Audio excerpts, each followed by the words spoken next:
पहले प्यार करता है, फिर शारीरिक संबंध बनाता है, फिर प्रेग्नेंट होने पर धोखा दे देता है। ऐसा कारनामा करने वाला एक लड़का जो हिमाचल प्रदेश का रहता है। मेरे बगल में खड़ी हैं ये मैडम, और इनके साथ प्यार का जो एक पंचनामा था वो बाकायदा लिखा गया और इसके बाद इन्हें धोखा दे दिया गया। आज ये दर दर की ठोकरें खा रही हैं और अभी भी ये प्रशासन से अब न्याय की गुहार लगा रही हैं। पूरा मामला क्या है ये मैं जानने की कोशिश करता हूँ और समझने की कोशिश करता हूँ। नाम क्या हुआ आपका? सर मेरा नाम सोनम है और मैं अयोध्या यूपी की रहने वाली हूँ। सोनम जी, आप फेस खोल कर बात करें, कंफर्टेबल हैं? कोई दिक्कत? हाँ सर। ठीक है। सोनम, कौन है वो लड़का जिसने आपको धोखा दिया? सर वो 2015 में डोगरा रेजिमेंट है, वो कैंट एरिया में फ़ौजी था, वो एक डोगरा रेजिमेंट का। वो डोगरा मंदिर है कैंट एरिया में, वहाँ पे ड्यूटी कर रहा था और मैं सुबह मॉर्निंग वॉक के टाइम पे जाती थी। तो वो मेरे पास आता है एक दिन तो और बोलता है कि मैम मैं आपको देखता हूँ और आप मुझे अच्छी लगती है, मैं आपसे शादी करना चाहता हूँ। उसका नाम क्या है? सर उसका नाम देसराज है। वो हिमाचल प्रदेश का कांगड़ा डिस्ट्रिक्ट पालमपुर बंदला गाँव का रहने वाला है वो। जी सर। तो उस टाइम पे सर वो मतलब मेरे पास आता है, जब मुझे बोलता है तो उस टाइम पे हम नहीं लेते उसका नंबर। फिर 2-3 दिन तक वो मतलब रिक्वेस्ट करता रहता है, तो फिर हम उसका नंबर ले लेते हैं कि एक बार बात करके देख लेते हैं इससे। तो बात कर फिर हम ले लेते हैं, तब बात करना शुरू हो जाता है सर। तो जैसे सुबह मॉर्निंग वॉक पे जब हम जाते हैं तब उससे मुलाकात भी होती है मेरी, और वो जैसे हम टहलते भी हैं और कहीं पे बैठने की जगह पे बैठ के बातें करते हैं। फिर एक दिन हम कहते हैं कि तुम मुझे एक गुलाब का फूल ला के दे दो, तो सर वो मुझे 55 गुलाब का फूल ला के दे देता है दूसरे दिन जब सुबह हम आते हैं। तो मुझे भी सर शॉक्ड हो जाता है कि ये इतना सारा गुलाब का फूल कहाँ से लेकर आया, फ़ौजी ये बाहर जा नहीं सकता। तो मैं पूछती भी हूँ कहाँ से मंगाया, तो बोलता है कि हम बाहर से मंगाया। पहले तो कहता है कि क्या मतलब है, मैंने दे दिया ना। तो मैं कहती हूँ बताओ कहाँ से लेकर आए हो, तब बताता है कि मैंने लखनऊ से मंगाया हुआ है। तो मुझे भी अजीब लगता है कि मुझे भी लगता है कि शायद ही मुझसे प्यार करता हो। मैं उससे ये भी पूछती हूँ क्योंकि वो मुझसे ज़्यादा उम्र का लगता है वो, कि तुम पहले से शादीशुदा तो नहीं हो। तो कहता है कि नहीं, मेरे पास जिम्मेदारी थी इसलिए मैंने अभी तक शादी नहीं की है। तो सर हमारी बातचीत पे वहाँ पे मैं उसका मतलब प्रपोजल जो है एक्सेप्ट कर लेती हूँ। जब मुझे ऐसा लगता है कि सच में ये बहुत प्यार करता है तो वहाँ से फिर हम बात करना शुरू कर देते हैं। फिर जैसे घर पे जब फ़ोन पे भी बातें करते हैं, जब सुबह हम जाते हैं मिलते भी हैं सुबह मॉर्निंग वॉक पे कैंट एरिया में। फिर एक दिन वो मुझसे कहता है कि अयोध्या में मिलो। तो सर हम मेन अयोध्या राम मंदिर है, वहाँ रामपेड़ी है, वहाँ पे हम मिलते हैं। तो वहाँ पे वो बताता है कि मेरा जो है पोस्टिंग हो गई है कारगिल में पोस्टिंग हो गई है, मैं जा रहा हूँ यहाँ से। तो मैं कहती हूँ कि तो ठीक है। फिर मतलब जैसे इमोशनल हो जाते हैं हम दोनों। उसके बाद फिर वो क्या बातचीत होती है हमारी, फिर वो कैंटेरिया चला जाता है, हम घर आ जाते हैं। फिर सुबह मिलता है पटेश्वरी मंदिर में, वहाँ मुझसे कहता है कि तू मेरे साथ चल, भाग चल मेरे साथ। मैं मतलब मैं तुम्हें छोड़ के जा नहीं सकता, तुम मेरे साथ चलो। मैं कहती हूँ नहीं, अभी हमने शादी की नहीं है, जब शादी हो जाएगी तब हम लोग चलेंगे, तो मेरे घर वालों से बात कर लेना। तो फिर मैं उसको मतलब बहुत समझा के भेजती हूँ। मानता ही नहीं है उस टाइम पे। तो मैं बहुत समझा के उसको तब भेजती हूँ उसके कि तुम जाओ, जब तुम वहाँ से आना फिर मेरे घर वालों से बात करना, फिर शादी करेंगे, फिर हम जाएंगे। तो उसके बाद सर वो चला जाता है। फिर कारगिल से बातचीत होती रहती है हमारी, फ़ोन पे वीडियो कॉलिंग करता है, फिर वहाँ की वीडियो भेजता है, फ़ोटोज़ भेजता है, बहुत सारी मतलब बहुत बातें करता है वो। उसके बाद फिर 6-7 महीने बाद वो आता है यहाँ पे अयोध्या में। तो वो मुझसे कहता है होटल के रूम में मिलने के लिए, कहता है बाहर मिलेंगे तो 3-4 घंटे मतलब कोई देख लेगा 3-4 घंटे तक, और मैं इतनी दूर से आ रहा हूँ। तो मैंने कहा ठीक है। फिर तो होटल में मिलते हैं तो सर वो मतलब बातचीत होती है, फिर उससे फिजिकल रिलेशनशिप के लिए मतलब का मतलब जैसे होता है वैसे ही वो कहना कि क्या वो मतलब फिर मैं मना करती हूँ उसको कि नहीं, अभी हमारी शादी नहीं हुई है और हम ये सब नहीं करेंगे अभी। फिजिकल रिलेशनशिप बनाने की एक पेशकश करता है? हाँ करता। तो मैं मना करती हूँ कि नहीं, ये अभी चीज़ें नहीं होनी चाहिए, अभी हमारी शादी नहीं हुई है। शादी होने के बाद फिर सर वो अपना अंगूठा काट लेता है, अंगूठा काट के मेरी मांग भर देता है और एक मंगलसूत्र भी लाया रहता है जो मुझे पहना देता है। कहता है भगवान की नज़र में हमारी शादी हो गई है और आगे भी मतलब जैसे कि हम शादी कर लेंगे रीति रिवाज से पूरे। तो उस दिन मुझे भी ऐसा लगता है कि सच में मतलब शादी तो हम कर ही लेंगे। तो उस दिन हमारा मतलब फर्स्ट टाइम फिजिकल रिलेशनशिप बनता है। उस टाइम पर मुझे लगता है कि अब शादी जैसे खून से बनना ट्रस्ट हो गया कि अब तो लगभग शादी हो ही और गई। सर बहुत सारी चीज़ें भी किए रहता है ना वो। जैसे जब कारगिल में रहता है तो मेरा नाम लिख लेता है, वहाँ के लोगों से बात करवाता है, और फिर मेरे लिए मतलब ऐसे कहता है कि मैं ऐसी जगह अपनी ड्यूटी लगवा लूँगा जहाँ से वापस लौट के नहीं आऊँगा। मतलब मुझे ऐसा लगता है सच में बहुत प्यार करता है मुझसे। बार बार अपना हाथ काट लेता था, मेरा नाम लिख लेता था। एक बार तो चाकू गरम करके मेरा नाम लिख लेता है सोनम, वीडियो कॉलिंग पे मुझे रख के कहता अब तुझे लगता है कि अब मैं तुझे धोखा दूंगा। तो मैं भी उसको रोकती हूँ कि ऐसा मत करो, लेकिन वो अपना मतलब कर चुका होता है, वीडियो कॉलिंग पे मुझे दिखाता रहता है। तो मुझे भी सच में अंदर से ऐसा लगता है कि नहीं। मतलब इतनी सारी चीज़ें आपके साथ वो करता है जिससे आपको ये ट्रस्ट हो जाता है कि कहीं ना कहीं ये आपका हो गया। हाँ सर, उसका सबूत भी है मेरे पास ना, क्या सबूत में क्या है आपका? फ़ोटो है मेरे पास। सारी फोटो रखा है। हाँ, बहुत सारी फ़ोटो भेजता है वहाँ से, और जो हाथ वाथ काटे हुए वो सारी फ़ोटो है मेरे तो ये पास। जो शादी का पैटर्न उसने बनाया था कि अपने अंगूठे को काट लेना और फिर आपकी मांग को भर देना और ये सारी चीज़ें, ये ठीक है, ये हिंदू रीति रिवाज में ऐसे कुछ होता नहीं है। तो क्या कभी शादी को लेकर कोई बातचीत ऐसी हुई हो जो कोर्ट में आप लोग कभी गए हो, कोर्ट मैरिज वगैरह करने के लिए, कभी मंदिर में? सर कोर्ट मैरिज नहीं हुई है, मेरी शादी पटोसी मंदिर में पूरे रीति रिवाज से हुई है। उसके अगर मैं ये कहूँ कि आप कैसे बताएंगे कि आपकी शादी उस मंदिर में हुई तो क्या दिखाएंगे आप? सर मेरे पास पूरी वीडियो है, फ़ोटोज़ है, और घर के थोड़े बहुत लोग गए थे, और मेरे घर के लोग तो सारे थे, बाकी जो मतलब आस पड़ोस के कुछ लोग गए थे शादी में, उस वीडियो में है सब कुछ। पंडित ने शादी कराई है पूरे रीति रिवाज से, जैसे शादी होती है, फेरे, सिंदूर दान सब कुछ हुआ है। वीडियो है? जी हाँ, वीडियो सर, वो खुद भी बोल रहा है कि मैं उसकी पत्नी हूँ। उसका भी वीडियो है खुद का, वर्दी में, मतलब वर्दी की भी बहुत सारी वीडियो उसने भेज रखी है, उसमें वो खुद एक्सेप्ट कर रहा है सर। 5 साल का मेरा बच्चा भी है सर। बच्चा है अभी आपके पास? हाँ, मेरे पास ही रहेगा ना वो। 5 साल का हो गया अब सर, 2018 में कभी शादी अगर हुई थी। बच्चा पूछता है कि मम्मा मेरे पापा कौन है, तो क्या जवाब देते? सर मैंने फ़ोटो में बता रखा है कि ये तेरे पापा हैं। जैसे 2000 जैसे वो आता है तब हमारी वैसे बातचीत होती है, फिर वो ऐसे ही मिलता जुलता रहता है मुझसे। फिर एक दिन वो 2017 में मेरी मम्मी से मिलता है, बातचीत करता है कि मैं सोनम से बहुत प्यार करता हूँ और सोनम से शादी करना चाहता हूँ। तो मेरी मम्मी कहती हैं कि बेटा तुम अपने घर वालों से मिलवाओ। तो कहता है हाँ मिलवा देंगे। तो सर मुझसे कहता है कि सोनम तुम्हारी कास्ट दूसरी है और मेरी कास्ट दूसरी है। मेरे घर किस कास्ट का था वो? सर वो ब्राह्मण था, भट्ट और शर्मा लगाते हैं हिमाचल में, तो वो लगाता था वो। तो पंडित जी हैं वो? हाँ ब्राह्मण बोलता था, लेकिन वो उसके आधार कार्ड पे सिर्फ देशराज लिखा हुआ है, लेकिन वो ब्राह्मण जैसे कि फैमिली उसकी यूज़ करती है। इतनी सारी बातें जब आपकी उनके बीच में हुई तो कभी उसके अलावा भी उसके परिवार के किसी भी सदस्य से कोई आपकी बातचीत हुई हो? कभी किसी को आप जानते हो उसके घर के किसी भी मेंबर? सर उसने एक बार अपनी माँ से बात करवाई थी, अब मुझे ये नहीं पता उसकी सच में माँ थी कि नहीं थी, लेकिन लेडी से बात करवाई थी। वो बोलती है कि बेटा मेरे बेटे का ख्याल रखना। उसको ज़्यादा हिंदी तो नहीं आ रही थी, लेकिन वो बस इतना बोलती है मेरे बेटे का ख्याल रखना, मेरा बेटा बहुत अच्छा है।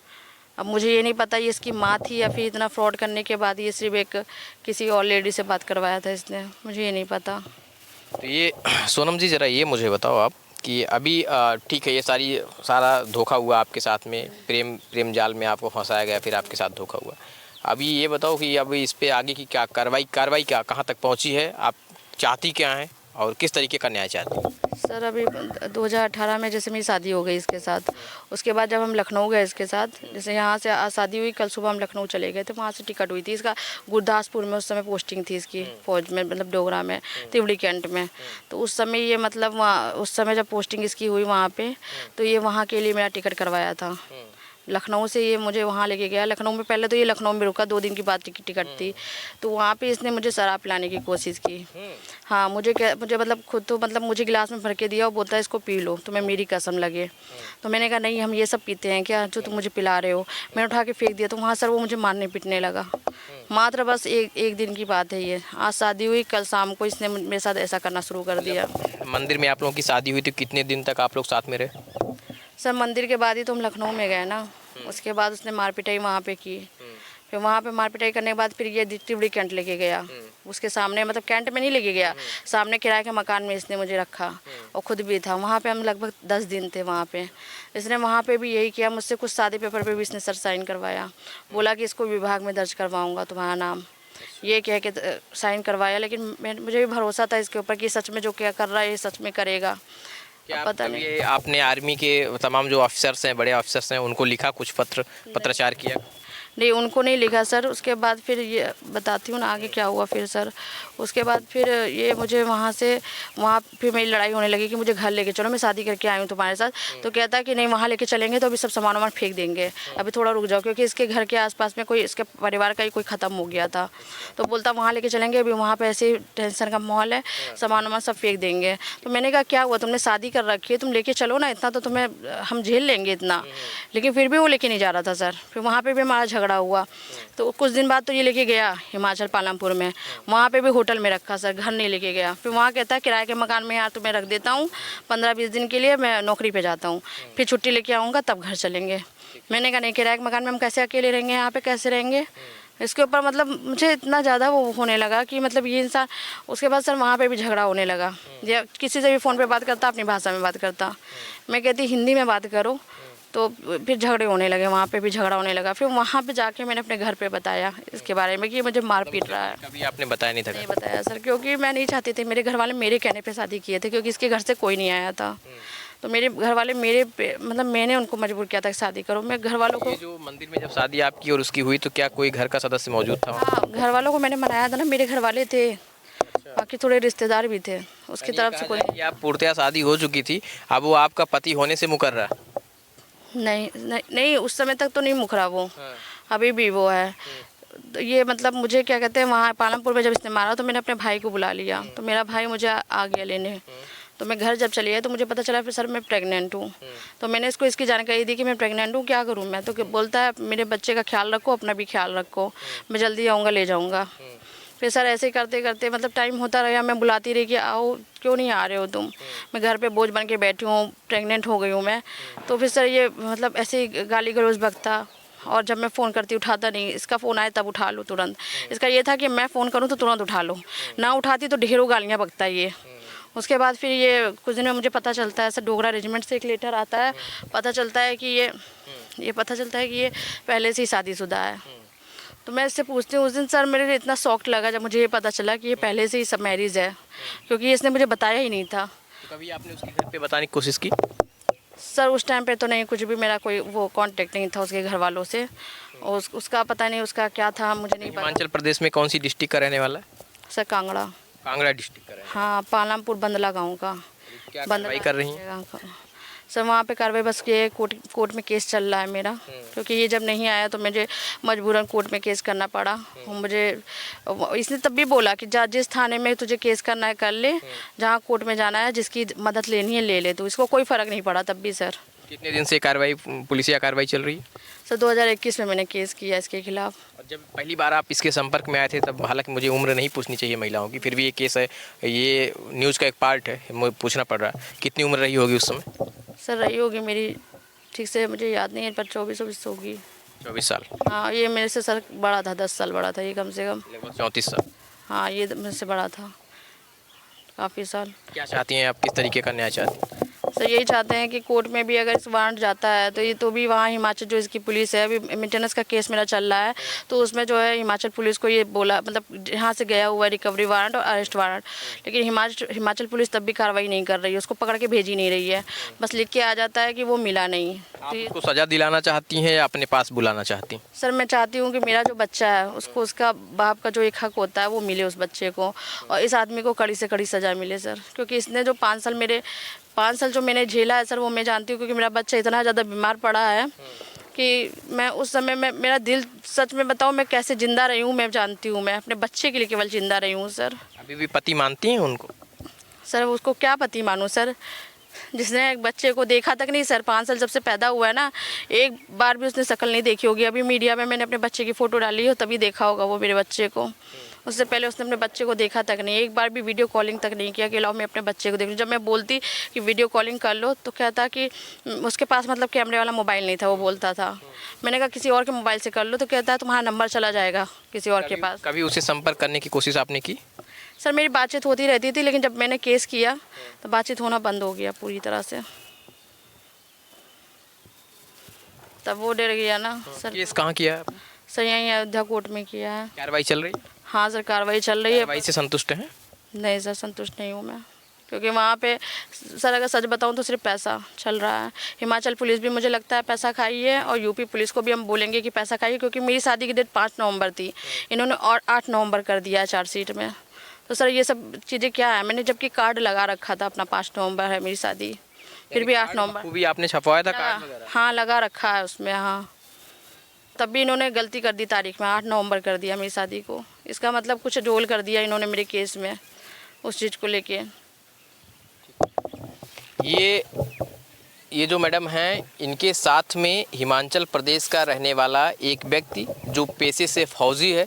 हमें भारतीय सेना पर गर्व है, उनके शौर्य और पराक्रम पर कोई शक नहीं है। लेकिन अगर इस शौर्य और पराक्रम के बीच में कोई व्यक्ति इस तरीके के कृत्य करता है और नारी सशक्तिकरण के साथ खिलवाड़ करता है, तो मुझे लगता है कि ऐसे लोगों के लिए भी कड़ी से कड़ी जाँच होनी चाहिए, गहनता से जाँच होनी चाहिए और इसके बावजूद जो कार्रवाई बन सके, जो नियम सम्मत हो, उस कार्रवाई पर भी अमल करनी चाहिए। चूँकि ये उत्तर प्रदेश योगी आदित्यनाथ की सरकार का है और यहाँ पर महिला सशक्तिकरण की बखूबी बात की जाती है। लेकिन आज भगवान श्री राम की नगरी अयोध्या में एक महिला के साथ जिस तरीके से कुकृत्य किया गया और इसके बाद इनके पेट में एक बच्चा भी था जब इनका पति इनको छोड़ के चला गया और इसके बाद आज 5 साल का वो बच्चा हो गया। इसके बावजूद भी ना इनको और ना ही इनके बच्चे को अपना हक और अधिकार नहीं मिल पाया है। भगवान श्री राम की नगरी अयोध्या में अगर इस तरीके की घटनाएं हो रही हैं तो निश्चित ही खेद व्यक्त करने लायक हैं और ऐसे लोगों पर कठोरतम कार्रवाई अमल में लानी चाहिए।